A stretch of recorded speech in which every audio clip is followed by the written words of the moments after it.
All right, and welcome to Fast Break Breakfast NBA Podcast. My name is Keith, here once again in the flesh with my buddies Chuck and John. It's a very special Total Nihilism edition. Oh, yeah. Things are dark. We thought about doing a Grizzlies funeral, but I guess you got to save it till the actual death. Yeah. Do we? So we're in hospice care. Yes. So you want to save it till... palliative care. Yeah. You want to save it till we can't make the trades. And My cat has been on palliative care for 9 years. Shout out Cripple Cat. We don't prefer the term cripple. Was it hand Go on. capable? I don't know. It's a handy catable. Catable. What are you allowed to say with retards? With regards to Wow, that is the... We'll slide right past that. Is the most predictable Freudian... Shut it down. ever. Let's go home. Welcome to Fast Break Breakfast NBA Podcast. Chuck is wearing a Fast Break Breakfast hoodie, which I think right now is 30% off at tpublic.com/user/Fast Break Breakfast. That's right. Head on down to tardpublic.com. Get yourself a great... this is a very special one, too, because this encapsulates everything that is Chuck. So Chuck went with the Fast Break Breakfast logo, which is orange lettering, but he customized it by putting it on a green hoodie, so it's got a very Irish feel. I'm feeling mad Irish. I watched this show on Netflix called Dairy Girls, which is about Northern Ireland conflict and a bunch of kids. D-E-R-R-Y? Yes, sir. Not D-A-R-Y. Right, that is about girls from Wisconsin who milk. Yeah, I was about to say, that's just your That's regular just- issue of Playboy. Yeah, That's what I was going to say. That's Pornhub search of the right. week. Yeah, saved. But yeah, I'm watching that. It's a funny show, and you have to watch with subtitles because the accents are super thick. But it's hilarious. I've been thinking I need to, with my streaming services, actually plan out which things I'm going to watch and then just cancel the other ones regularly. Right. Because I don't watch that much streaming content right now because I watch the NBA. Right. And then it's like, I'm rewatching Patriot on Amazon. So good. While I'm going through a show on Amazon Prime, I might as well cancel my Netflix. Right. Just turn off Netflix You for know like what a that month is? or two. That's like optimizing your lineups for That's what it games is. played during the week. If that month you're going to just be like, hey, I got like 8 seasons of The Sopranos, that's what I'm doing. Yeah. Then why have Hulu or Netflix? And there's for so that many movies I 2 want to months? watch. I watched The Commuter on Amazon Prime. Right. Sucks. It was terrible. Just Couldn't get through it. I finished it again. Strong. 4 days. That's like my movie thing, but it was a slog. Talking about fantasy lineups, you guys ever make a mistake in fantasy so big that it like shuts down your season? You can't really look again. Yeah, I have. I didn't put. Not talking about your draft, Chuck. Oh no! I had we don't have IR slots in my league on the okay. Patreon only of League 42069. So I had to cut Chris Paul. Okay. So I was like keeping right. my eye on him. He might come back this week. But guess actually. what? Yeah, then I just didn't pay attention, and somebody scooped him up. That does hurt. It hurts. It It's like so far hasn't hurt him. no. I mean, because he could come back and then Right. they could like ease him in for 15 minutes a game. right. At least that's like a nice big one that makes sense. I'm in like a deep funk, like depression, because I was certain I had installed Jaleel Okafor. Because I went, he's playing the Grizzlies. Brow's gone. He will definitely shoot 90% and completely dominate Defensive Player of the Year, Marc Gasol, former Defensive Player of the Year. And then I somehow didn't do it right. I'm sure user error was involved. And I'm in a fog. I can't get out of it. I don't really care. I'm going to have like Nene start instead for the rest of the year. Like, I just don't care. Well, I'm glad now that your actual basketball team has provided so much pain and suffering that we'll only talk about our fantasy. So I've got team, something planned for our watch party on Monday. Oh yeah, so we're having a Grizzlies watch party. Yeah. I'm going to wear my Marc Gasol jersey. I'm going to make a very small, slight, almost imperceptibly small incision at the top of it. Because halfway through, and we will film this, I will, Hulk Hogan style, tear off my Marc Gasol jersey to reveal a stunning Will Barton or Nikola Jokic jersey, and then I will run around as Real American plays. So we will be at the Mainstay in Nashville at 7 p.m. on Monday, January 28th, for the Nuggets-Grizzlies game. The Grizzlies, this is really early in the show to be talking about basketball, but the Grizzlies are murdering not only the fans, but our watch parties. our watch parties were kind of like. Yo, they were people popping. were coming like It's 2 hard years to ago. get people to. And now it's like they're just dead. Remember, Take That for Data? Oh my God! We had 80 people there. John just Oh my God! John is side note breaking off his keto diet. So John stopped his keto diet. You can, a Bavarian cream eclair, and it seems as if he's orgasmed. As both of my co-hosts have decided to start eating their donuts next to me. You can find us rating these donuts on our Patreon-only Slack chat at patreon.com/fastbreakbreakfast. it'll be up on the regular Patreon, I assume. I don't know, whatever. Who knows? I don't really know how any of that stuff works. I'll put it up there. I once misquoted a price online to a potential Patreon supporter. Oh no. I was like, yeah, it's like $1 and you can chat with us. Turns out, yeah, like it's $3. $3 to chat with us. So That's not misquoting. That's just good salesmanship. I mean, I don't know. Right. No, You got him in the door. That's William H. Macy and Fargo. Right, yeah. There's a slick sell. There was no fraud, no wire fraud involved. What happened to Bill Macy? He was great. I believe he had some babies. Maybe took off time. I don't know. No, he's been making Shameless for like 32 years. Yeah, why wouldn't you? I forget about Showtime shows. Yeah. That's another service I probably pay for. Don't even know. I don't even watch it. Probably don't have Like it. I just got to choose one at a time. Yeah. Got to plan it out. See, and you could do Showtime per month from Amazon Prime, so you don't even need your... Well, so I'm paying for cable. HBO on Amazon, Yeah. and it's like, well, I need. We are? like I'm watching True Detective. It's like, oh, I should probably cancel. Oh, my how's Prime that? now. I liked the first 2 episodes. I've only seen 2 as well. Oh, okay. It's a bit dark for me. I can't really handle it. How But, about how good the makeup is on that guy? they solved age makeup? How What's did they that? solve? They solved age makeup. I know. It's amazing. Every age makeup, like there's just like a list of movies. It's like, does your movie have age makeup? Oh, it's not that good. What's the all-time worst age makeup? I've got it. Well, the all-time best movie with the worst age makeup is Edward Scissorhands with Winona Ryder as a 90-year-old in the opening You haven't scenes. seen Edward Scissorhands in a while, huh?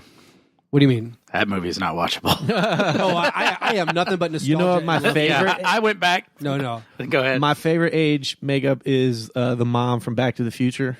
That's Oh, good yeah, stuff. yeah. That was That's like... a beautiful incest story. It's Thompson? such a wonderful boy meets mom. We're wants getting to, very Do scared. y'all have hot moms? Mom wants to bang. You do not have a hot mom, my mom Chuck. has 7 Your kids. mom was 100 years old at age 20.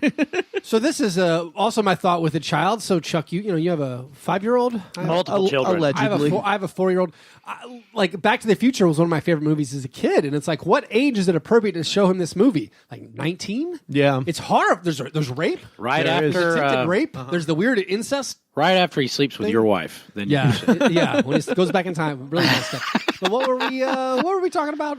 I'm gone, man. I ate that donut and it erased me. Age makeup. Oh, Gina Davis, League of Their Own. Oh. That's the all-time worst. I don't even remember I the remember age makeup, that. but I guess she's telling a story the whole time. They made her look younger somehow while wearing age makeup and taller.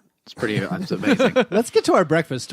Did we have breakfast today? This donut game that we had- We filmed this donut. That was my first thing. Anything I woke else? up and had some coffee. Believe it or not, that was not my first breakfast. What'd you have for breakfast, John? So I am kicking myself out of ketosis, boys, which means I'm carb loading. And as such, I went for... Here's how you find out what your favorite breakfast food is. It's nothing cool like quiche or crepes. It's nothing trendy.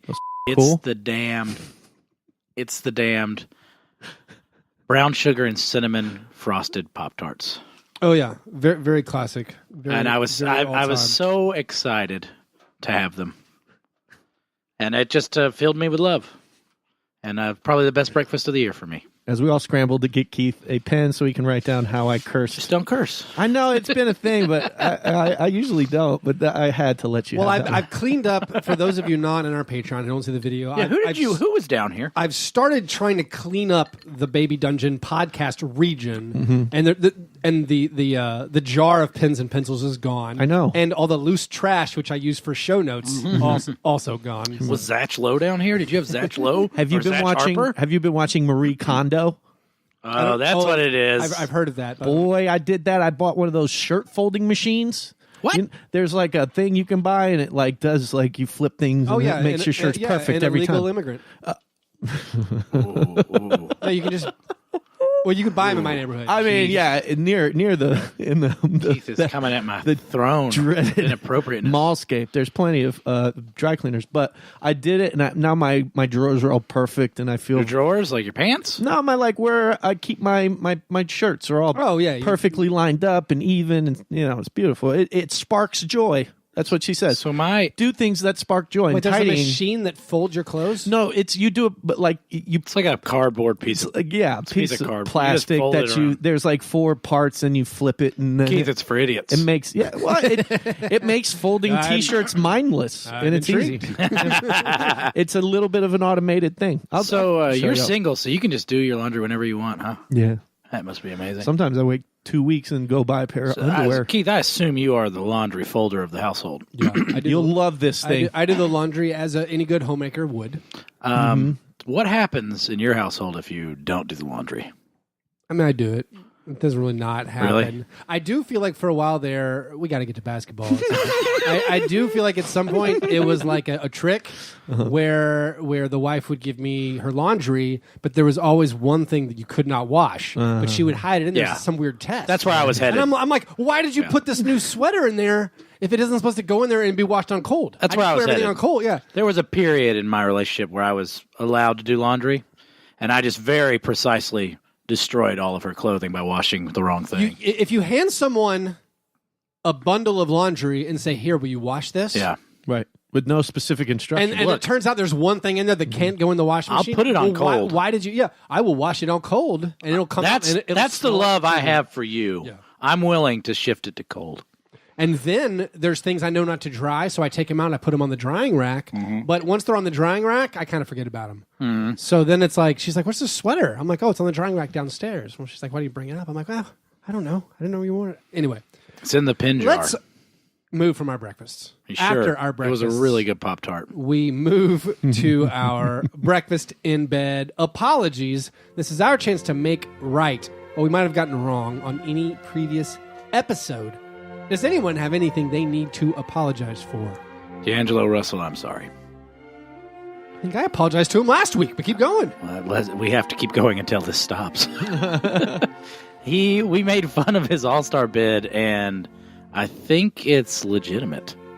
He's definitely on the bubble. Yeah. He's definitely in conversation. Like, he's definitely vaulted past his own teammates that are also... that they're marketing around. And the marketing campaign is like swift and successful. It's picking up. I'm impressed. Like, this is like the antithesis of the Mike Conley All-Star campaign that died in the womb. I like how Chris Vernon has a theory. One of the reasons the Grizzlies are falling apart is Mike Conley is heartbroken upon the realization that his one chance to make the All-Star game is slipping away from his fingers, and it's just snowballing. It's just this avalanche effect of whatever. Man, Mike Conley. Okay, 15 games ago he was in. 20 games ago he was in. Now he's nowhere. So are we the worst team? Can we get into this for a second? No, I want to. Let's wait. D'Angelo Russell. Give D'Angelo Russell his moment. But I mean, I just think so. I've always thought he was kind of a trash player. Yeah. And like an empty stats. Like, ball hog's the wrong term, but just like a kind of like a flashing me first guy. He's a gunner. Yeah, but I've actually, like, watching the Nets, he seems to have bought into the Atkinson way of, like, it doesn't matter who scores and how we score as long as we score. Just in this month, just in January, he's averaging 24 points per game, 7.7 assists, and he's hitting 3.8 three-pointers per game at 44% shooting. So, I mean, he's on fire. Yeah. That does help. The one criticism yeah, so is Brooklyn. Is he never ever goes to the free throw line. Yeah. It's not Al Horford levels of avoiding the free throw line, but like he doesn't create any free throws for the amount he shoots. But if you're going to shoot 49%, that's cool. It's fine, especially if you're shooting that many threes. So I love how the biggest knock on James Harden is how he shoots so many free throws, and then we can say the opposite about somebody being also a problem in their game. The knock on James Harden is purely from an aesthetic viewpoint, enjoying watching of the game. No, but no one likes. There's to watch no free argument throws. that James Harden is doing efficiently scoring. It's like restrictor plate racing. I feel you there. You don't want to. We're at a choke point in the sport, trying to make things faster. Hey guys, what Chuck just pointed out sounds a little like a jingle. A jingle I once heard. Dinklage, Peter Dinklage. Dinklage. Peter Dinklage. James Harden leads the league with a masculine, beardly 523 free throw attempts. And just to be clear, this is a game of scones. You guys have 3 strikes apiece to fill out the top 20 Oh, my. in free throw attempts. Well, and there's 19 left. Also, I'm going to give you bonus points, and a bonus point will give your competitor a strike if you can tell me whether or not they are within 100 free throw attempts of James Harden. Chuck, you brought this up, so I'm going to let you go first. Total free throw attempts? Free throw attempts. Total Correct. free throw attempts. Okay. That's horrible. Keep doing that. Chuck, stop making mouth noises into the microphone. Let's go with high usage players. Kemba Walker. I can't believe it. Really? But you made it by the skin of your chin, which I kind of just gave Chuck a hint, didn't I? Sorry, Keith. No. I mean, I'm going to guess that no one is with 100 of James Harden, or very few are. I think you just gave me 19 strikes. I'm not sure if I understood the rules correctly. Kemba Walker is 20th on the list. All right, so he made it. Is he within 100? No. Okay, that's correct. Yeah, I'd imagine. So I don't know how the scoring works again. But You're fine. okay. I'm going to go with Russ Westbrook. Wow. Chuck, you missed it. Or Keith, you missed it on the first one. That's your first strike. Not in the top 20. Wow. Really? Correct. Give me DeMar DeRozan. DeMar DeRozan is 13th. Sweet. Do you think he's within 100? I'm going to say no. Do you think he's within 200? Probably not. He is within 200. Just barely. He's about 170 off. Oh, wow. Keith? I will go with Joel Embiid. That's correct. He is in second place. Do you think he's within 100? No. He is within 100. Oh, okay. That is So two strikes for was a Keith. hint. that counts as a strike. That's a rough. strike. Ooh. All right, so I got 2 strikes.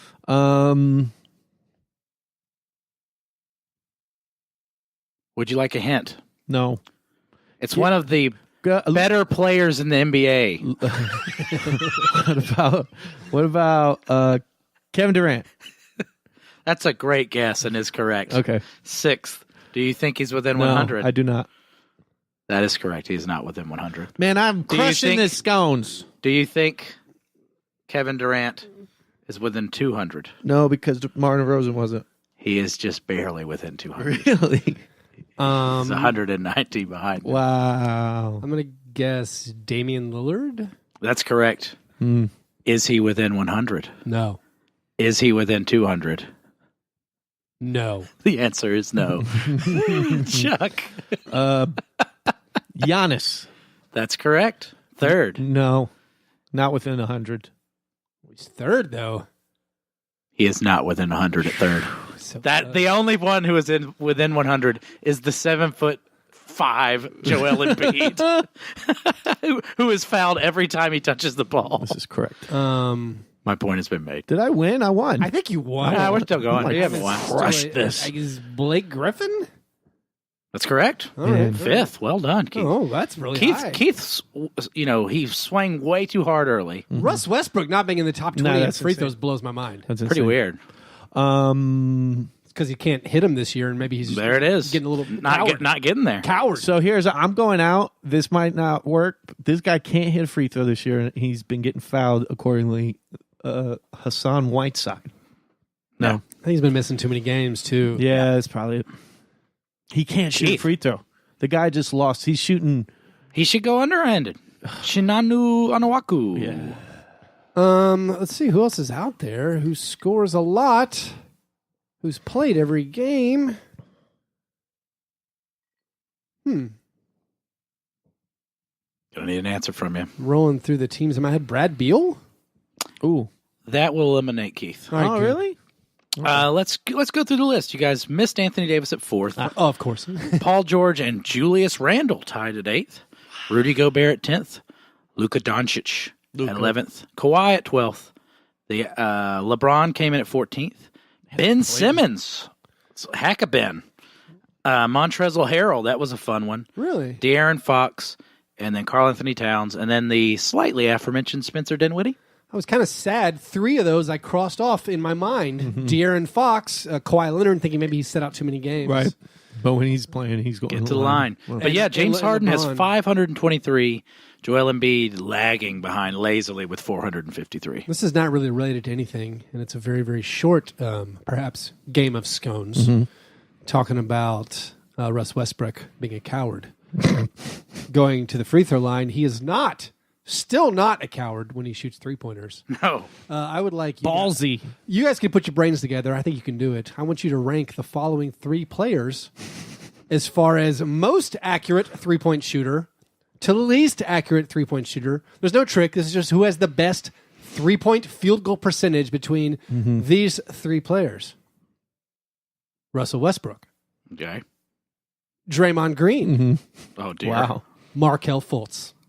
I think Markelle Fultz has the best 3-point percentage. Yeah, it seems like a trap. Seems trappy. I'll go Fultz, Donkey, Russell Westbrook. Yeah. in that reverse order. I trusted you guys. That's correct. It was too easy not to.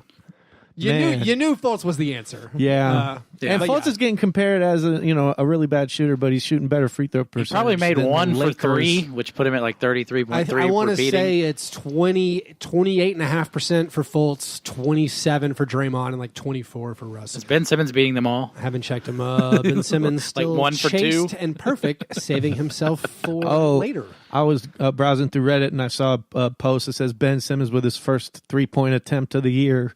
And it was really just an errant pass to Joel Embiid. It was an errant alley-oop / entry pass that hit the backboard. I laughed out loud when I saw that video. That was a great video. I really wanted done, Reddit. I really wanted this bow on the end for my free throw thing, and it was so close. James Harden has made almost exactly as many free throws as next place Joel Embiid has attempted. That feels right. So we're still inside of our apologies. I will apologize. We're in our feelings. For last week, we were talking about a Mike Conley. It might have been 2 weeks ago. Can't remember. I said Mike Conley in a game had the worst game score, which is Basketball Reference's measuring of all their stats rolled into one. Not to be confused with Chuck's game score, which we found out last week. Just the score of the game. It's just points. Is the score of the game. The points you scored. The game score. Mike Conley did not have the lowest game score in the NBA that season. Andrew Wiggins actually had the worst game score. And Trey Lyles also had one that was worse. And since then, in the last week, Dirk Nowitzki went out and had the worst game ever. Actually, that was 2 weeks ago as well. Dirk the Mummy Nowitzki. Dirk in his game against the Celtics, where they were, again, trying to get him that bucket, a final bucket in Boston. That was the worst game score. And it's still the worst game score on Basketball Reference for this season. So bad. Speaking of Dirk Nowitzki, I saw this stat. This, again, going back to our Grizzlies theme, which we cannot escape. Dirk Nowitzki is shooting terribly on the season. Pretty much the only player shooting worse than him on at least 50 field goal attempts. That's our boy Russell Westbrook? That's our boy Javon Carter. Oh. Javon Carter, who, get this, is last in the entire NBA in field goal percentage. Wow. And he has even had like 50 attempts? He has like 60 attempts, I think. Wow. So on a minimum of 50 attempts, he's last in the NBA in field goal percentage and has still yet to taste victory. Yeah, no win. He is 0 for 15 in his career. And so I've been trying to find out what's the most games a player has ever played without winning. I was on the step back email thread being like, does anyone know how to search for this? No one does. So some of the smarter guys were like putting filters. It's like Dorn from the Major League movie. Like in the first Major League. Samardo Samuels. Oh, Samardo! He actually, what is that? Is a great question. Sounds like a character. College great. From Dune. He played about 100 games. He apparently, on the Sixers, on some of the process Sixers, he lost his first 21 games of his career. And then was eaten by a sandworm. Right. House Targaryen. Not Targaryen. What's the Dune one? Baron Harkonnen, which I should probably go for Halloween as Baron Harkonnen. You've never been as Baron Harkonnen for Halloween? I'm always Uncle Buck. Why I can always just be Uncle Buck. Chuck, did you have an apology? Yeah, I'm sorry. We've been reflexively pooping on Blake Griffin on this podcast. It's been pretty good. Since the beginning. He's having an awesome year. He is playing an insane level of basketball. I watched him against my Heat the other night and took James Johnson, who's a reliable one-on-one defender, to school. Literally cross him up, spin move, step back three. It was wet. The problem I think that's going on is Reggie Drummond, who I saw in a video. That Andre was perfect. Drummond? Let it go. Reggie Jackson? Oh, yeah. No, it's perfect. Did I say Reggie Drummond? You said Reggie Drummond, which is a amalgamation of their problems. No, that's probably. Sorry, Reggie Jackson. It was post game. Blake's getting interviewed by their dumb sideline reporter, goofy face Mark, and he is talking about how the team needs to take things seriously and how everything comes up, and then Reggie hits him with the Bosch bomb, the weird post game thing that cool teammates do. It's wild. Blake Griffin is complaining about the lack of focus from his teammates. Right. Yeah. And the lack of seriousness from a guy who is nard punching staff in L.A., thinking it was the hilarious, broest thing to do. But now he grew a beard and everybody wants to take him serious, and he figured out how to play a little basketball. I think for the first time ever, Chuck's going to have to apologize for his apology last week not being an apology and actually being an attack. Oh, yeah. Chuck's playing the long game. I can take all sides. I don't know why. The Pistons, I guess we're going to get to some Grizzlies talk. Yeah. But the Pistons are one of the teams while they have, I mean, they're in a dark place. Mm-hmm. They can't do much. I think they should maximize this next year of Blake Griffin, the end of this season next year. If they would offer like just a top 10 protected first round pick, first pick. This is sad. That's one of the more positive destinations Mike Conley could go. So like you could trade Reggie Jackson, Luke Kennard, or Stanley Johnson. I'd rather have Luke Kennard. Stanley Johnson, I think. Kennard could shoot. Well, like when you look at the fan base, they're like, oh, you can't have Luke Kennard, but you can have Stanley Johnson. That's then I don't. I'm gonna need that one. Yeah, the one that you like a lot. Yeah. I mean, they don't like him a lot. I think they'd give him up. So and then you could take John Lure, who has a contract for 10 million years going into next year. So that's bad salary for the Grizzlies next year. Just Mike Conley for Reggie Jackson, Luke Kennard, and John Lure. That makes sense to me. Like the Dunc'd on Hive mind would say, no, the Pistons shouldn't trade away a first round pick just to compound their problems. But in like a world of economics and actually making a push for the playoffs, that one makes sense to me. As a Grizzlies fan, do I want to trade Mike Conley for Luke Kennard? Bad salary for next year and like the 13th pick?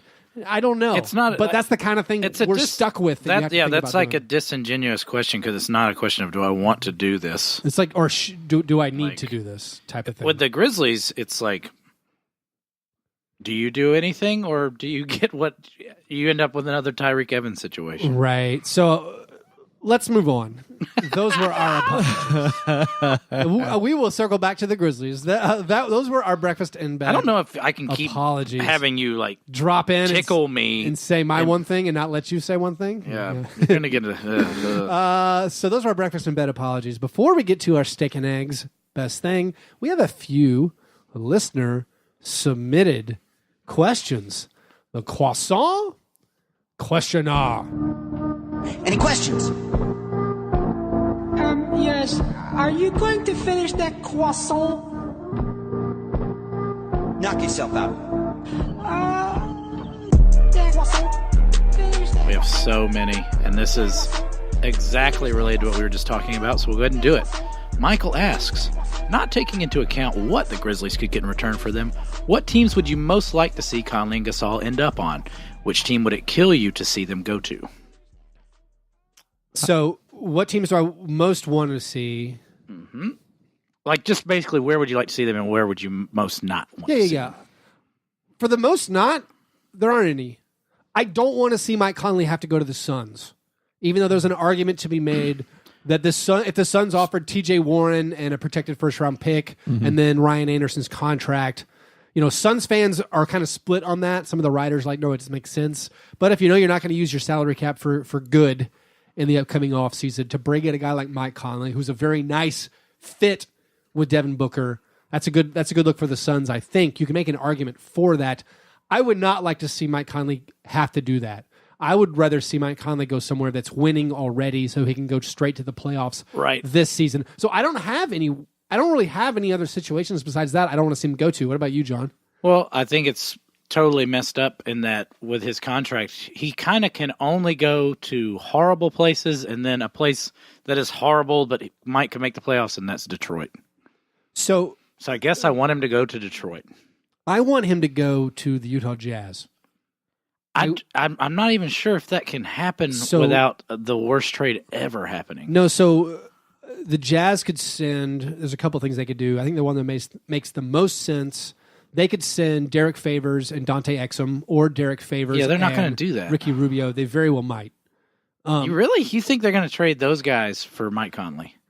I think they very well could. Yeah, certainly. Because Derek Favors has a team option for next year, which is great. The Grizzlies, I think, would exercise that team option. They would keep Derek Favors. Absolutely. Derek Favors is a great fit with Jaren Jackson Jr. Whether the Jazz can feel like they can get by without Derek Favors, I think they can very well. This seems like a nonsense trade machine trade to me. I don't think that will. No, lots of Jazz people are interested in this. It's been reported by Tony Jones of the Salt Lake. No, he's on the Athletic now, but he's athletic writer for Utah. That Utah is interested in Mike Conley. I think the Mike Conley on the Jazz right now is awesome. Yeah, like that would be a great match for me. And so, as a fan of Mike Conley and the Grizzlies, I'd be happy to see that. So they'd have to trade Rubio and Favors to do that, right? Or they could trade Exum, who's hurt. Right. Or trade Exum and Favors. So in my world, you can't trade injured players because you can't do it in video games. Yeah. Right. So check me out. I got one for you. What you got? This is trade machine qualified. Mike, Mark, Whiteside, Waiters, Dragic. No, so this ain't a bad idea. Now, hear me out. Whiteside's on 1 year of a contract. I'll murder you next season. I'm gonna kill you. Dragic is injured. So you can kind of low-key tank. Cool. And Waiters will give you some points.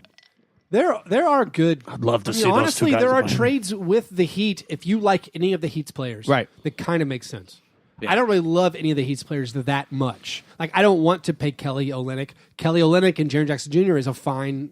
That works. That works in my mind. Nice. And so you could trade Mike Conley for that, and then it's all bad contracts. Yeah. The Heat probably aren't giving you much draft assets, so it's not super good. Right. Would the Heat give you one of their... Like, you're not getting Bam Adebayo. No, you're not getting... I don't even think Derek you get Jones Jr.? Yeah, you're not even getting like Rodney Magruder. You might be able to get like Wayne Ellington. Here's the one thing about the whole Mike Conley trade situation that I think is a positive thing for the Grizzlies fans. I think when the contract was signed 2 years ago, there was a very real possibility that it would go negative very fast, where Mike Conley would be hurt. There'd be multiple years on it.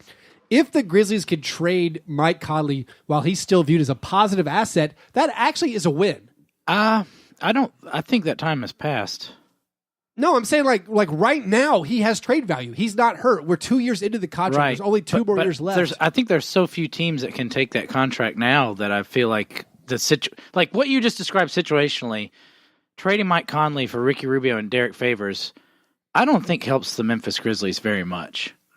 No, so they in that situation, so that the Jazz would give you a first round pick. Okay, yeah, all right. So now the trade makes some sense. I was so confused. But so if the Jazz give you what is going to be a bad first round pick, you would negotiate probably I want the 2021 first round pick, and they would say we'll give you our next year's pick, which is fine. So if you're the Grizzlies and you can get off of Mike Conley's contract, which it has to weigh into the conversation somewhat. Yeah, I've wondered like if we were going to have to pay to get out of it. Almost. So that's what I was trying to say. There's been points in this contract, like last year when you set out the whole year, you're like he has 3 more years and max. I don't know how we're ever going to get out of this contract. Right. And now that he's great. His assist to turnover is excellent. Right now he's averaging over 6 assists per game with one of the best, the lowest turnover percentages that is it actually in NBA history. It's top 10 best. So this guy doesn't turn the ball over. He's solid defensively. He's scoring almost 20 points per game. If the Grizzlies could get, again, 1 year of Derek Favors, these are not awesome returns. A year of Derek Favors, and then a medium first-round pick. Let's move on from that total darkness scenario. I think Mark has a much better chance of going to a good team. Well, so the Mark Gasol trades, the only ones that make sense to me are... See, I don't see any good scenarios for Mark. I'm curious what you have to say. Like, the only ones that make sense to me are if the Hornets want to go all in for the 6th seed, where they trade a Malik Monk, who their fans are done with. Malik Monk, a Frank Kaminsky is going to be a restricted free agent, and then they match it with like the bad Biyombo salary, and maybe they do a bad first-round pick or something. But again, Dunc'd on Hive Mind says no way the Hornets should do that. I'm saying, well, they could. It would get him off salary next year if Gasol opts out. Even if he opts in, at least you have something with Kimba and Marc Gasol together. The other ones being the Mavericks. Let's say Mavs. That would be incredible. But it doesn't make sense to me. I would almost. It seems like DeAndre Jordan is a rim runner. Is just as good there. Maybe not. No, DeAndre Jordan's done. He's bad, but Mavs and Spurs, I thought both were interesting. I can't make a deal that makes sense with the Spurs because I don't think they want to give up any of their younger guards, and I don't think they really want to trade Patty Mills, which you kind of need for the salary. Right. It'd have to be Pau Gasol and I think Patty Mills. I think Rudy Gay would have to come home. Yeah. So Rudy Gay's not even making enough, and I don't think they'd give up Rudy Gay. No, like he's an important part of their team. So like I feel it's darker with if he promised to opt out. I think the Wizards, but you're not getting much back there just to get off salary. I think there's a three-way you could argue. The Jazz are also interested in Otto Porter. If Otto Porter went to the Jazz, that the is same so deal. Crazy to me that Otto Porter has gone from like the player you'd want off of the Wizards to trade chaff. Well, I mean, it's just all about his contract. Yeah. It's all about the Wizards and having so many salaries with Bradley Beal, John Wall, Otto Porter, and Jan Mahinmi on their books for next year that like it seems weird to get off. So I don't see any logical destination for Gasol. Again, if he opts out, maybe the Clippers would do it. And also when you're talking about Gasol, you're also talking about like not just this year, but the next year because Gasol's options are more open. Like contractually he can end up somewhere. I want to like his legacy can be saved. Mike Conley's contract tethers him infinitely to some team that's probably bad. I think what I want to see for Gasol is I want to see him join a winner. I want to see him sign a horrified contract for cheap with the Warriors. I want to see him live his golden age somewhere that reinvigorates him. Or like the Raptors. The Raptors, he'd be so good on the Raptors. My God. Gasol playing like limited minutes on a team would be nightmare for the whole league. He would just dominate. Power listener, Patreon producer, Damon Mangula, he's like, up. What'll it take to get Marc Gasol this year? Because the Lakers, they need to maximize years that LeBron is good. How did Damon get the Ringer to write that article? That's amazing. but if the Lakers are completely done with Brandon Ingram, which I know most fans aren't getting real angry when you mention it, but if they offered Rondo and KCP to match salaries and then Brandon Ingram, I think Grizzlies you have to do that in a heartbeat. Yeah. I mean, that's the best trade you've said by a long But again, ways. that is just the Lakers improving their team for this season and giving up on one of their big 21-year-old franchise prospects to get him off the books next year. They want Mark to opt out next season, probably, to get rid of his cap hold, and you get rid of almost it's probably $9 million owed to Brandon Ingram next year, so you make even more cap space to bring another guy. So it's a short-term and long-term play, but again, that would be very unpopular for Lakers I would love to fans. watch LeBron and Mark play. I would love to watch that'd be LeBron and insane. Mark play together. Getting back to the original question, for me, it will still. I mean, this may sound bad, but at the end of the day, I do not care where Mike and Mark go, like at all. I just want them to bring the most promising asset and the highest possible draft pick. Oh, but that entails the front office of Memphis I know. performing a functional job. Like that Jazz trade that you mentioned, Keith, Yep. that would be a backbreaker for me. Like if we get like a good team's draft pick and get Derek Favors and Ricky Rubio and just end up, I mean, that would be a devastating fandom blow. I think the we gotta play is get a just good pick. keeping those two guys. I mean, if you feel that you owe them from a franchise standpoint, that they've given so much to you, and it's obvious that there's nothing left for the franchise to give them. Okay, but why not just let them ride off into the sunset? Why do we need that? What's the imperative? If you trade them now, so the imperative being you just have to get something for them to build forward. But I'm with you, Chuck, where I would not take just anything. This is my opposite of Tyreek Evans. Right. Last year, Tyreek Evans, I'm like, take whatever the best deal is. It's a different situation with enough time left to get your facts through because you screwed this up before. But in my head, it's like once you've traded those guys for what's going to be nuts and bolts.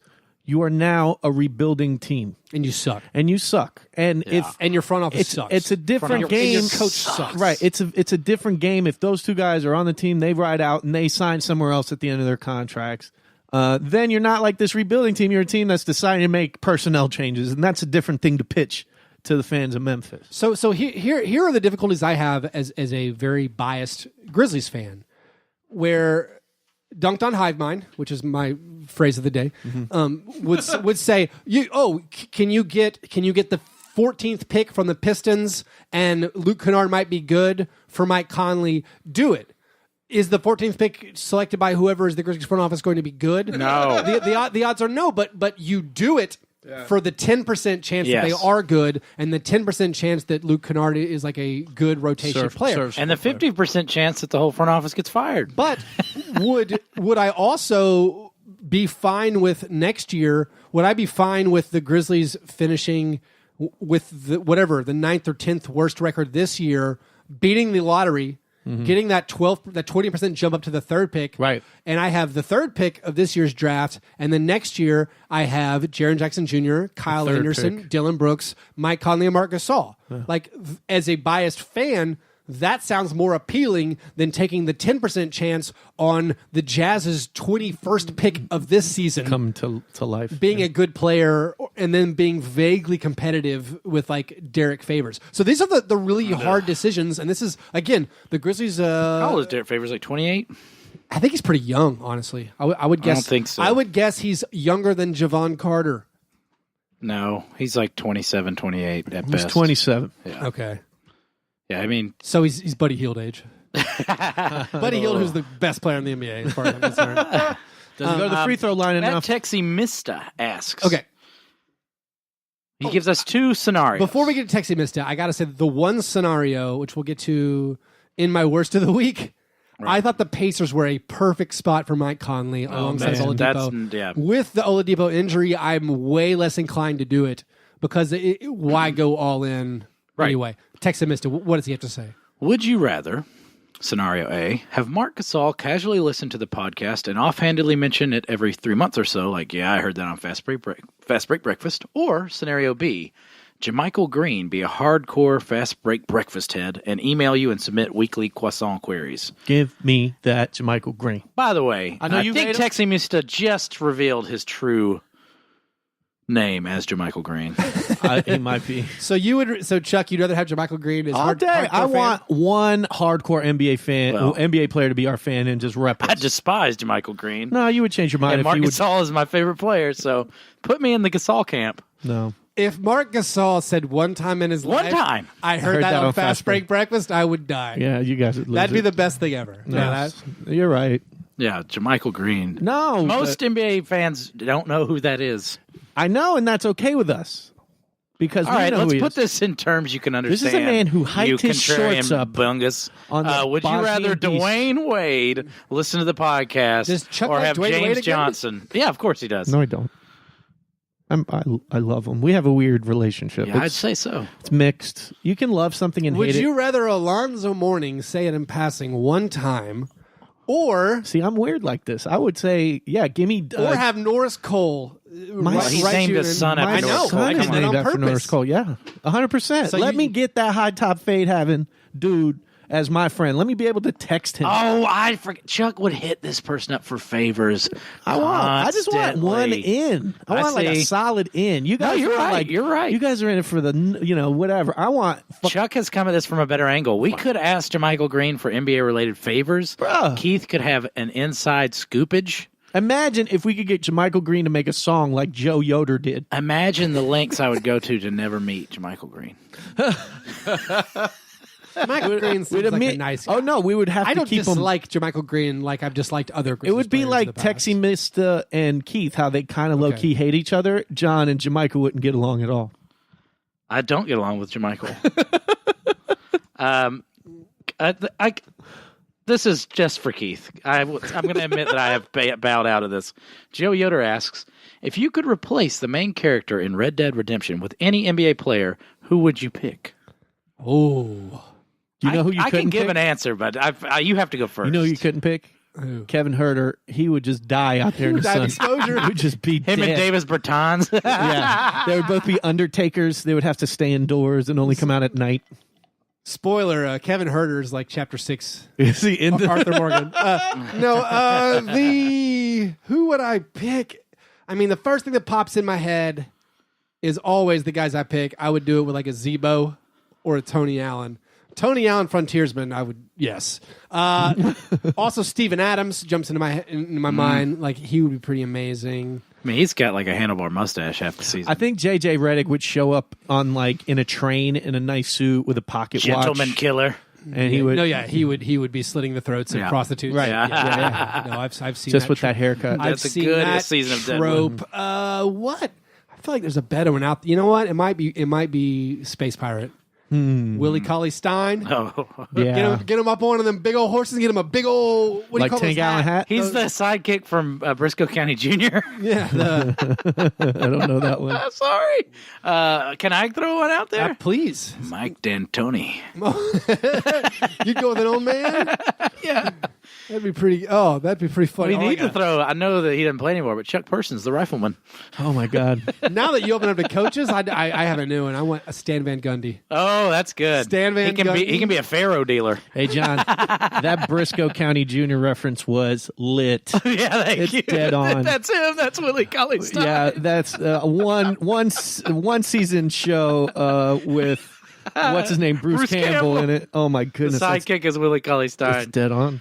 We'd like to thank our Patreon listeners at this point. This is the $8 and up tier. The producers produce. We're going to go through this real quick. This lets you participate in stuff like the Croissant Questionnaire. But let's start with the Solkowski brothers. What's up, Doe? Sam Slack Daddy Wilkinson. Good daddy. Joey Oder, Joe Yoder. Tony Solicito. What's up? Alok Bahat. Matt the Big Rutkowski. Monta World Monte. Peace. Follow him on Twitter He's at the man. Monta World Peace. Chris Howell. Viraf Nariman. What's up, y'all? Damon Rangula. D. Son of Herbert. Josh Herbertson. Herbert. Ryan Darlingus. What's up, Ryan darling? Morningway. And Ian Carmel. Thanks, guys. You make it happen. All you guys are the best. We love you. Damon and I are losing money on the Grizzlies. Are you? Did you bet? Was this your bet summer the league? over. The over. It's a mess. 32. Yeah, it's a mess. How could they not? They were get 12-5. It doesn't make sense. Just don't go 20-50. Right. Yeah. They're gonna go 20-50. Yeah. If you want to support the show, you want to submit your questions to the Croissant Questionnaire. You want to become one of our producers, get acknowledged on air as infrequently as we do that.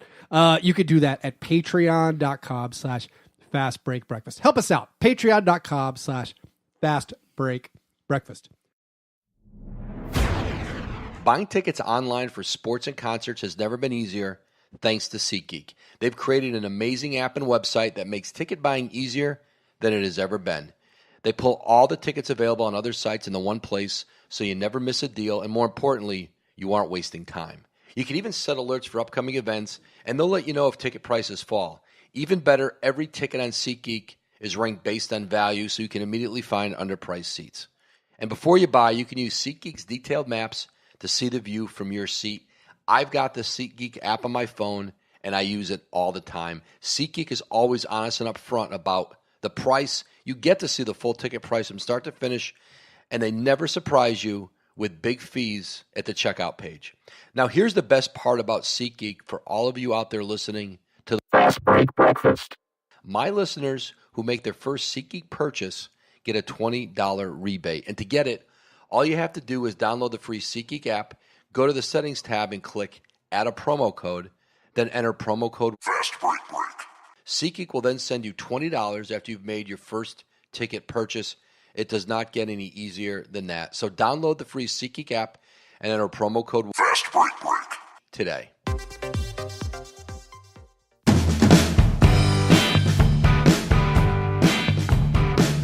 All right. Steak and eggs, best thing. The best thing you saw. I mean, it's boring, but I feel like it's time to, as much as we dislike him, acknowledge the James Harden assistless majesty. So there's assist truthers out there. There are people who are on board as saying that the scorekeepers in Houston have been purposely not assigning assists. Hey, they're people too. Direct. So this is to tell everyone who doesn't know, James Harden, he scored 261 points on assists. I think the last it's like 4 games, 4 5 billion, games? 4 6 billion games? assistless points. But all of the buckets are unassisted. It's weird. But so this is another one of those funny things. This goes under the Klay Thompson scored 50 points with only touching the ball for 12 seconds. Right. It's like, I didn't know what that was. Is that a thing? Yeah. Do lots of scorers score unassisted? Do you think a big guy's always getting assisted? Did other gunners? But unlike the Klay Thompson one, Kobe they're Bryant? able to go look at this in comparison to other players. So what is the comparison? I don't know the comparisons. Like, what did Kobe Bryant do in his big scoring years? Was he unassisted shots? I assume it's eclipsing. It's going back to Wilt the Stilt stuff. It's like crazy stuff. He's doing historic things that haven't been done before. But what he still puts up insane assist numbers for his teammates. Right. So it's not ball hoggery. So I feel like when we throw out the Kobe comparisons, it literally is ball hoggery. No, but he also distributes. He has to. Yeah. Well, the team isn't moving the ball. Their whole game now is ISO. The Rockets as a team had 9 assists. But that's what D'Antoni's always done. He always runs it so crucially through a guard that a facilitating. It leads to Linsanity and Steve Nash having multiple MVP awards. Right. Austin Rivers has scored 9 points in his last 3 games. He's played 109 minutes. Wow. That's good stuff. That's 3 points per 36 minutes. That's incredible. Actually, not a lot. You know what he's shooting, Chuck? 69%. Oh. 420. 420 in those. I love that. Shout out. Did you know this? This can be my best thing because I didn't really have one, Chuck.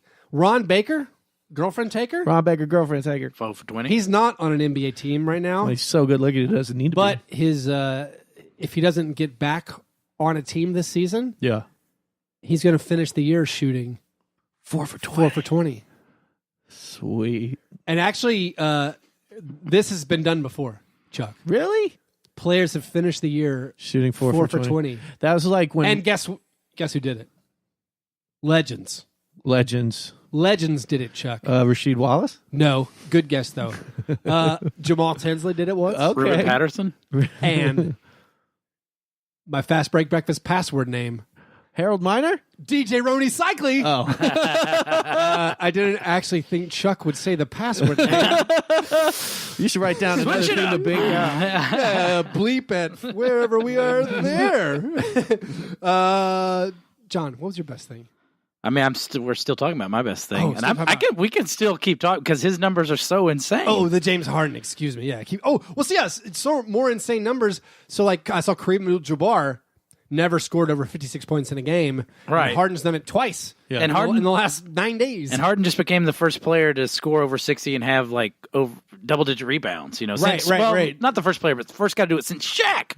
He scored over 45 in 3 straight games, and that's the first time it's happened in a decade. He's averaging 43. The Basketball Reference can track that. Squeaking out wins against the Knicks isn't necessary. No, you want to go wins, man. He's 15-6 over his last 21. No, I'm saying they're not very good though. Yeah, but he's dragging a lifeless corpse. He's dragging a lifeless corpse into a first round. They were in 14th place, and now they're in 5th. Right. The notion that the team is still bad or something should be displaced. He's doing everything he can, and the results are there. They're treading water. They're treading water, but the worry is they're literally not treading water. They're coming out of the depths of the ocean. They've gone from 14th to 5th. They've got the bends. Not since Capella went down. Since Capella went down, they are very mediocre. Yeah. But I think their biggest worry coming back is integrating those incredible players to the team. Do you think Harden's finally going to be like when Chris Paul comes back? Thank God somebody else is here to do some work. Well, I feel like the Rockets, could the Rockets pick up like Dwayne Dedmon or something and fill these holes? Dwayne Dedmon is amazing, right? Someone's got to get him. I feel like the Rockets can be a player, and surely Morey has shown that they have been. Well, they're a player. They traded away Carmelo Anthony finally. They got the manimal. Kenneth Faried. Low key, one of my all-time favorite weird NBA players. We got breaking news. What we got? What? We got breaking news. Mark Stein with the very informative insider take. Love it. The Knicks have made available Tim Hardaway Jr., Courtney Lee, and Enes Kanter. Oh, my God. Who would have thunk? All the players that stink. Who would have thunk all these people we've been putting in fake trades for a year, they're actually available? Wow. Good work, Mark Stein. That's up there with the Mike and Mark might get traded. Or they're listening to offers. Yeah. Let's go to the opposite. Did you do your best, Chuck? No. Well, we were speaking of Dwayne Dedman. Oh, yes. I would love to see him get traded because you know what I want to see more of? What's that? John the Baptist Collins. He's amazing. He's just blessing people. Oh, did he bless somebody? He's just a blesser. He's John the Baptist, which is the internet's name for him, which I love. I didn't make that up. No credit. I don't even know where I read it. But that's probably my best nickname. My favorite nickname. But he's been killing it. His per 36 numbers are insane. So slightly less exciting for me than Mark Gasol theoretically saying fast break breakfast. Right. Was when I posted a video of John Lure getting dunked on by Giannis Antetokounmpo. and on the caption I wrote, Giannis baptizes John the Badger. Right. John the Badger being just my nickname. That's the only one you call. Yeah. I think it's funny because it sounds like John the Baptist. It's not funny to anyone else. I think there's a Wisconsin reference. There's somebody who calls him Johnny Badger. I think. No. Yeah. So someone replied to me, and like these video tweets, it got okay traffic. Right. Someone replied to me like, no. It's Johnny Badger. Oh, okay. Yeah. That was a big that was a big highlight for me. Someone noticing the John the Badger and being like, "That's not right." He's got his stands, man. So I was pretty happy. But yeah, John Collins is. I called this by the way at the beginning of the season. Yes, you did. I said John Collins is a 20 and 10 guy. Could be talked about for. I think you said a 30 and 17. You predicted All-Star. I said he might be. He was our dark horse All-Star candidate when you guys asked for one at center. Ding. So I'm just real big on Atlanta. Hopefully, Trae Young's showing a little bit of life lately, and maybe Atlanta might be a team that I can actually root for. Where's Bazemore ending up, Keith? Yeah, we could do a Bazemore fake Bazemore trade. I've been pushing. Taurean Prince probably gone. Taurean Prince completely available. He could be a good player. He has had stretches of looking great. The Hawks are just like, we got to clear out room for Kevin Huerter. Kevin Huerter. And they're right. Please, Kevin O. Huerter. Kevin Huerter is incredible. Yeah. So that team's probably going to have a top 3 pick next year. They've got. We don't know. Yeah. The odds are flat. They're going to have a 1 through 6 pick. Well, yeah. So, but that's what kind of hurts. It's like this team is doing it the right way, and you would like to see a team that does a build from the ground up properly, like Atlanta, kind of get a little bit of luck in their favor. And the dice loaded in that way. But yeah, I guess they do stink. And we got to fix tanking because it's the worst thing in the NBA, right, guys? It's kind of fixed. Kevin, Atlanta to me seems like already like so much better than like 6 teams. Oh, they're amazing. Like they have players. I'm like, yeah, that player's exciting. Kevin Huerter's ESPN profile photo looks exactly like Ed Norton from Primal Fear, just baby faced. He's so crazy looking. Yeah, he looks like good. Ron Howard in like Happy Days. that too.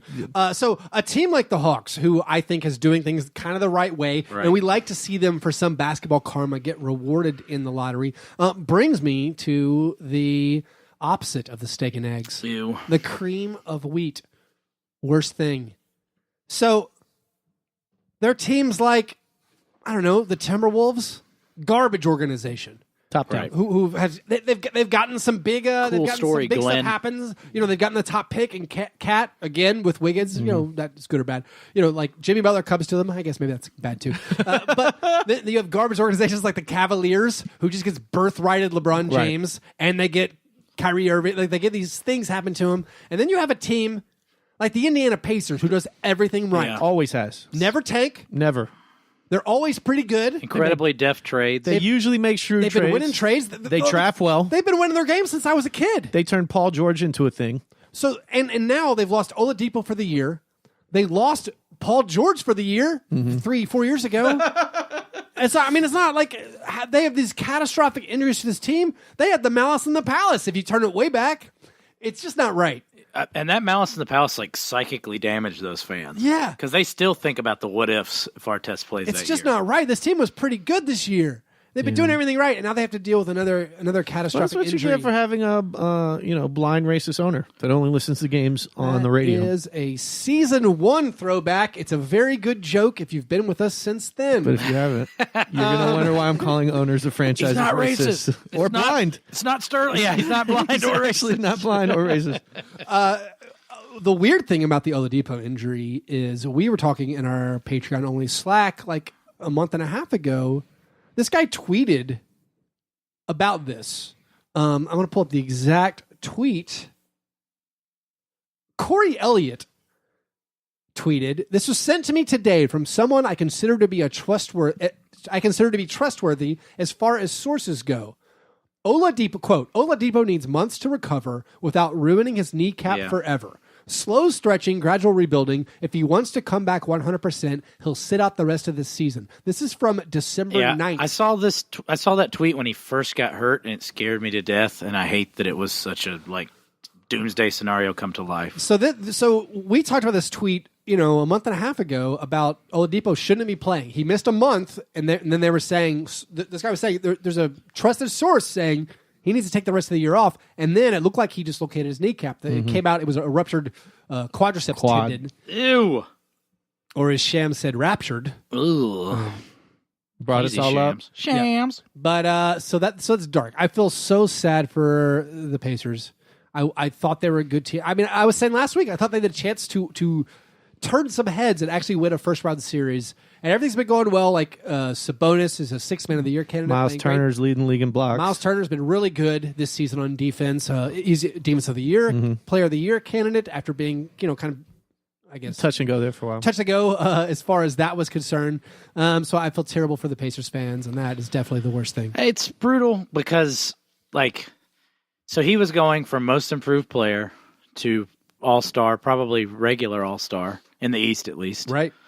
And now, I mean, this could set his, unless he has a Paul George-esque recovery, this could set his career. And his game, a lot of it is predicated on his unreal athleticism and preparedness. Yeah. And, he's one of those guys who, his physique took a next level. Right. But none of that is important because I'm just using this as a launch pad to do another game of scones. Let's do it! Oh!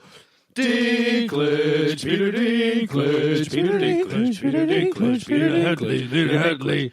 So I think game of scones. John, you got to give us. I'm so sorry. It's been a while. I have a sugar rush right now. You are the donuts coursing through your body. I actually feel really tired. John looks glazed. Is this diabetic coma time? Mm-hmm. Yeah, I am completely glazed. Take a bite of a sugar. There's still sugar on the table. You shouldn't eat while you scone though. That's a good point. So I have long held that the most improved player is the litmus test and the true test of NBA knowledge because I don't think anybody remembers the most improved player award ever. Oh, yeah, definitely no. So I usually try to kind of, Chris Paul, Lob City, you guys, let you dunk on some stats. Yeah, your games of scones are always so easy, John. Comparatively. We can let Keith make them. Let's do some most improved player awards, guys. This is a very simple one. Oh, my goodness. I just want you, the first one to name 3 most improved players ever wins. Okay. Keith, you could start since you lost. Is Oladipo eligible for the game? No, certainly not. Did Giannis Antetokounmpo win? Nice, Keith. Dunk. Yes! Baptize John the Badger.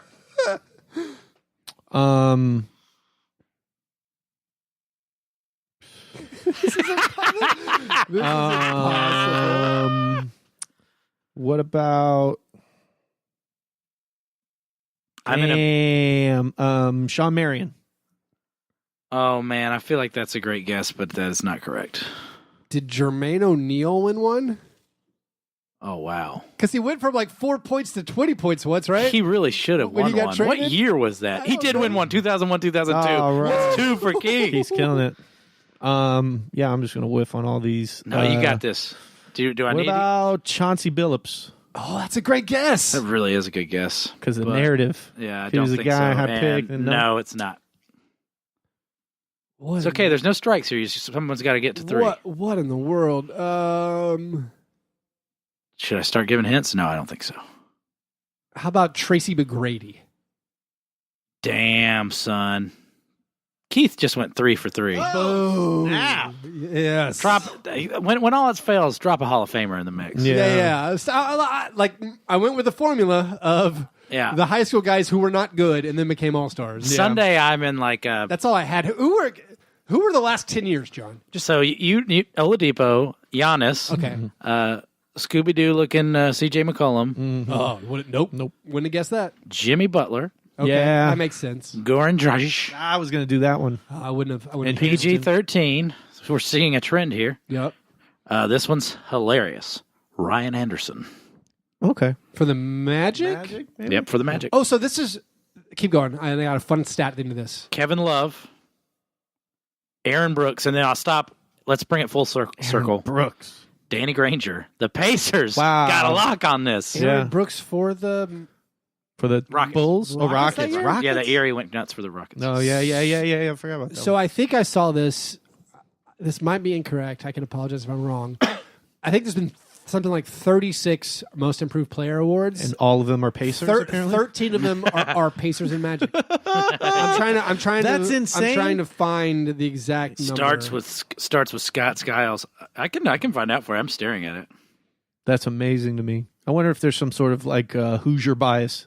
Like everybody's, they love that Hoosier tale. I don't think it's 13, but there's at least 10, Keith.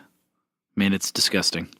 Yeah, it looks like the Pacers and Magic have both seen 5 players win the award. Mm-hmm. That's those both franchises that historically no one ever gives any credit to. I was ready to do some really bad hints, like this man wrote the song "American Pie" in Vincent. Because Don McLean, I don't know who that is, won it in 1993. He played for the Sonics. Yeah. He was apparently a Bullet, but he probably should have been a Pacer or magician. George Murison, one of my favorites. Oh, my God. Dana Barros. I mean, what is going on? There was a Miami Heat player. You ready for this, Chuck? Steve Smith? No. Isaac Austin? Who is that? Ike Austin. Ike Austin. Ike Austin was amazing. Okay. It was one of the years I'm an that idiot. Zoe was injured. He came through and was just like a monster center.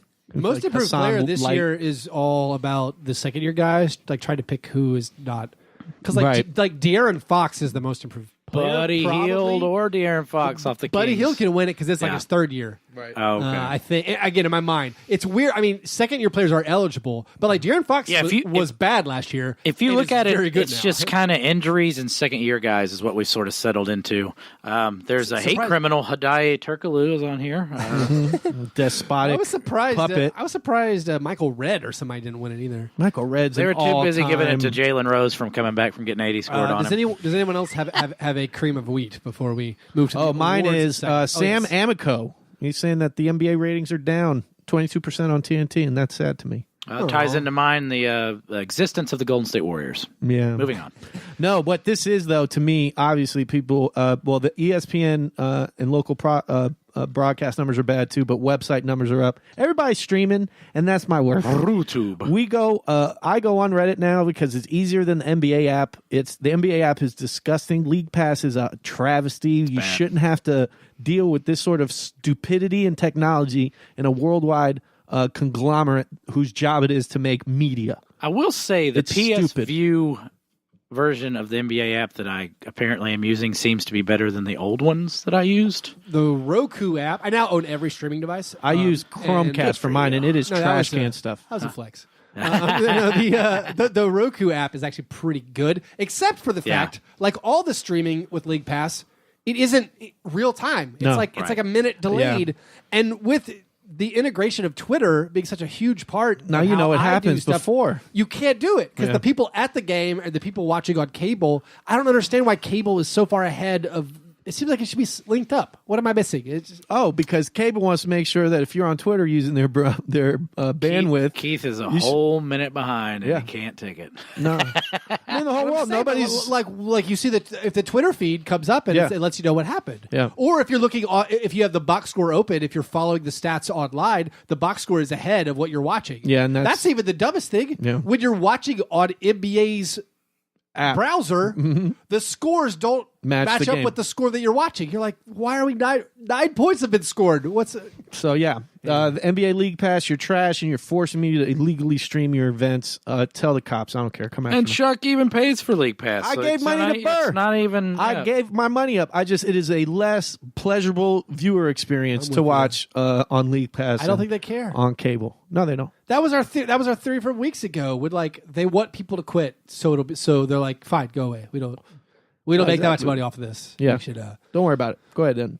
Our bandwidth will handle the fewer users way better if a lot of you guys. Yeah, if you guys actually don't use this app, it works better for us. Yeah. Let's move to the awards segment of the program. The International Stackhouse of Pancakes Award, given each week to the worst performance in a box score. This week we have a few, I guess, honorable mentions. Let's see. Eric Gordon, 2 for 13. Shai Gilgeous-Alexander, 3 for 15. DeMar DeRozan, we need to shoot a three-pointer. You're not allowed in the game right now. 4 for 16. Jimmy Butler, 5 for 18. Our 3 nominees, as they occurred chronologically through the week. Russ Westbrook. It's a tough one. He had 26 points, 13 assists, 9 rebounds, a steal, and a block, and only 3 turnovers. Stat chaser. But he was 7 for 30 shooting. Yowza. First player. Stackhousian. That's First player since Allen Iverson to shoot 30 times That is or more insane. and not hit 25% of his shots. Then Kelly Oubre on the same night was 3 for 16 in a loss against the Raptors. But he did get 18 points, 9 boards, 1 assist, 2 turnovers, 2 personal fouls. Honestly, I'm impressed Kelly Oubre got 18 points and 9 boards in a game. He shot 3 for 16. I didn't know he had that in him. Nope. I'm trying to figure out where the points came from because he got to the line. It's crazy. And then Trae Young in a win against the Bulls.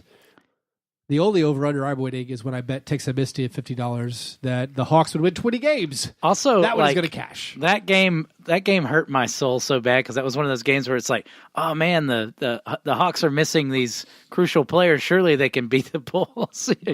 No. The Hawks took care of business, and Trae Young, 1 for 12, 5 points, 12 assists, 7 boards, a steal, 3 turnovers, and a personal foul. So you have Westbrook, 7 for 30, but 26, 13, and 9. I'm Westbrook. He didn't even turn the ball over much. Ugh. I had 7 for 30. I'm not going Westbrook. So, I mean, if Chuck does it, he can do it. Oubre, 3 for 16, 18, 9. That's stone cold. Turnovers. I'm gonna go Trae Young, 1 for 12, 5 points, 12 assists, 7 boards, a steal, 3 turnovers. Chuck, you want to break that tie? So in this world, we've talked, there's a rubric that we use in the iShop, and volume is king. So I'm going to go with the guy who went with the Stackhousian number. It's 7 for 30. It's fair. That was a hard one. And look, Stackhouse, the reason why we named it after him, it wasn't that his line, like he wouldn't score a bunch of points. It's just the field goal attempts were incredible. And he was chucking when he wasn't hitting. And that's the idea of this. And remember, Chuck said all this. I didn't say any of this. Please don't kill us. No. I love you, Jerry Stackhouse. And obviously his name fits into the Stackhouse of Pancakes. Right. It was just the idea. It works for us. But yeah, that Russell. Afraid. Okay, sorry, Stack. Please don't hit us. He's going to be our Grizzlies coach, hopefully. This is over. Let's do it. All right, so congratulations, Russ Westbrook, which I'm going to say, I got 26, 13, and 9 is the best stat line ever for a iShop winner. It's got to be easy. Close to it. All right, par fadeaway, getting out of here. What things are we looking forward to? I know the NBA All-Star starters will be announced later this evening on Thursday night. That's something to keep an eye on. We'll react accordingly. We'll react next week. Maybe make our own picks. I know everyone's picking their all-stars. Mine will be really bad. It's pretty whatever. Everyone does it. We'll do it. Just so we can name D'Angelo Russell. I'm just looking forward to my NWO style tearing my Marc Gasol jersey in half. That should be fun. At the watch party. The mainstay. If you're anywhere near Nashville, see please us. come hang out with us because it's going to be miserable. Yeah, but we found wonderful ways It's going to be great. To be entertaining during the misery. It's kind of our calling card. Here's the thing. All 3 of us will be there. I'll be there. We have awesome. a lot of things to give away before players are no longer Grizzlies. Yeah, so come and get those limited editions. This is our last watch party before the trade deadline. Yeah. That probably means I need to give away something like 60 giant prizes. This is hot merch. This is like getting your hands on a Fire Festival sweater. A live, in-person, almost impossible game of scones. Here's another one. If you also, we haven't even mentioned it. If you come, your first drink is free. Yeah, we'll get you It's drinks. on us. We're buying your first drink. Come for get you. drunk though. And I will be giving away. I'm going to do it.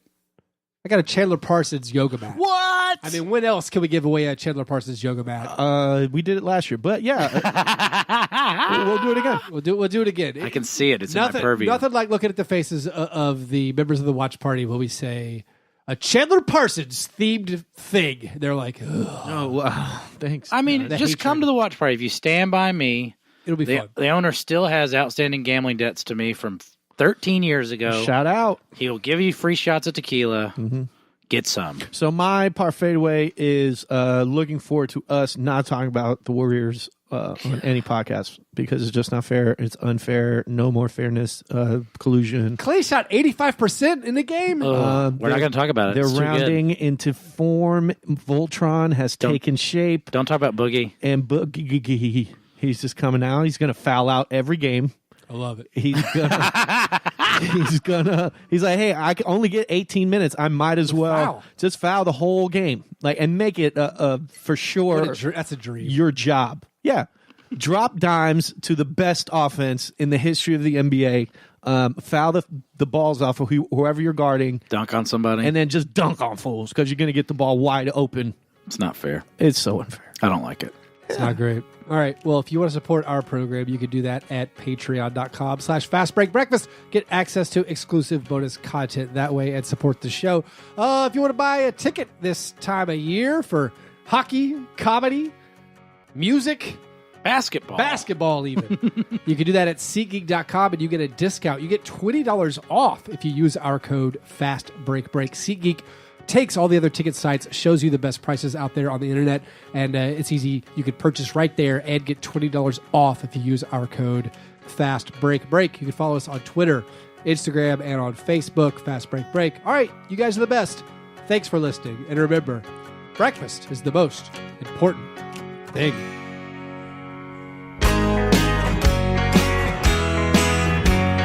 Yeah, never apologize for being G&G. Fast break, man. You understand?